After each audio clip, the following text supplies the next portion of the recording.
Assalamualaikum warahmatullahi wabarakatuh.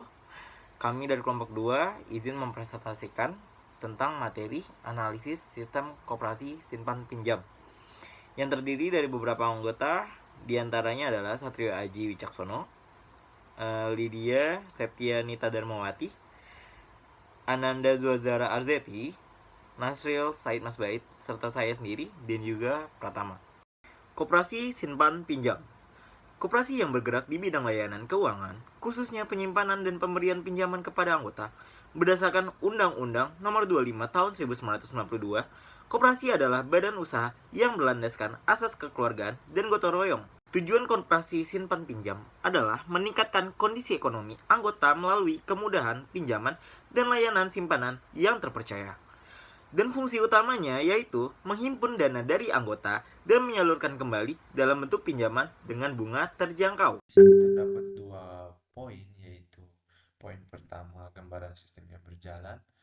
Sistem di MNC Live masih manual, yaitu pencatatan data anggota, simpanan, pinjaman, dan laporan keuangan menggunakan Microsoft Excel, dan data disimpan dalam arsip fisik.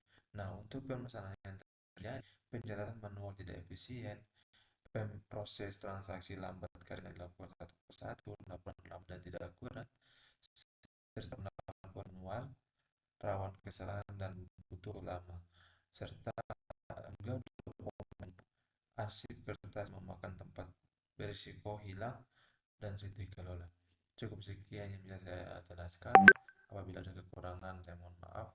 Wassalamualaikum warahmatullahi wabarakatuh.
Assalamualaikum warahmatullahi wabarakatuh. Di sini saya akan mempresentasikan perancangan gambaran sistem.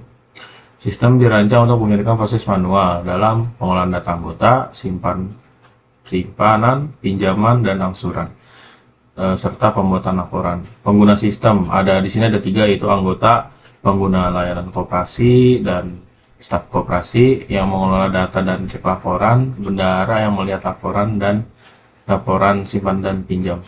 Tujuannya meningkatkan efisiensi kerja, mempercepat pencatatan transaksi, dan menyajikan laporan akurat dan mudah diakses.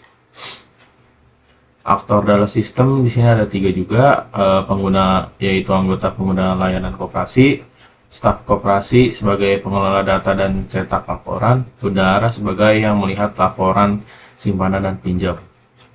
Fungsi sistem yang pertama, login untuk autentikasi pengguna, yaitu login sebagai anggota, staf koperasi atau bendahara. Yang kedua, pencatatan simpanan. Di sini tugasnya staf koperasi untuk menginput data simpanan. Yang ketiga, pencatatan pinjaman. Di sini adalah juga sebagai tugas staf koperasi, yaitu menginput data pinjaman. Yang keempat, pengelolaan angsuran, yaitu sebagai staf jobnya staf koperasi dan bendahara, yaitu catat dan kelola angsuran. Yang kelima, laporan simpanan. Simpan, cetak, dan tampilkan laporan, ini juga sebagai tugasnya bendahara. Yang keenam, laporan pinjaman, yaitu simpan, cetak, dan tampilkan laporan, itu juga tugasnya bendahara. ML, yaitu diagram use case dan diagram activity. Di sini yang pertama diagram use case terlebih dahulu. Di sini bisa dilihat ada anggota, staf koperasi, dan bendahara. anggota ini areanya adalah isi FTP saja. Tetapi sebelum mengakses isi FTP, anggota itu mewajibkan login sistem yaitu include. Nah, include ini berarti anggota itu harus login sistem terlebih dahulu untuk isi FTP. Yang kedua, pada staf koperasi, di sini staf koperasi ada input transaksi simpan pinjam, input data anggota, dan lihat data anggota. Seperti sebelumnya, di sini harus staf koperasi harus login ke sistem terlebih dahulu untuk mengakses semua ini. Yang kedua, di sini yang ketiga ada bendahara. Di sini area anggotanya adalah lihat data anggota, monitoring aktivitas petugas, lihat laporan keuangan dan export laporan keuangan dan lain-lain. Di sini sama seperti sebelumnya juga harus login ke login sistem untuk mengakses semuanya. Nah, di sini ada extend itu. Nah, di sini ada extend nih, lihat laporan keuangan dan exhibit laporan. Di sini berarti sifatnya itu kalau kasar itu adalah opsional, bisa dilakukan atau tidak. Nah, di sini ada hal wajib nih. Jika lihat laporan keuangan, kita harus lihat data transaksi. Nah, bendahara itu kan ibaratnya proses terakhir lah setelah staf koperasi. Jadi dia harus melihat data transaksi yang terlebih dahulu benar atau tidak. Nah, selanjutnya diagram activity. Nah, di sini ada anggota, staf, dan bendahara. Nah, di sini mulainya itu di anggota, yaitu login. Nah, jika loginnya valid, dia akan mengisi formulir permohonan pinjaman. Jika tidak, dia akan login kembali. Setelah staf akan menerima FPP dari anggota. FPP itu adalah singkatan dari formulir permohonan pinjaman.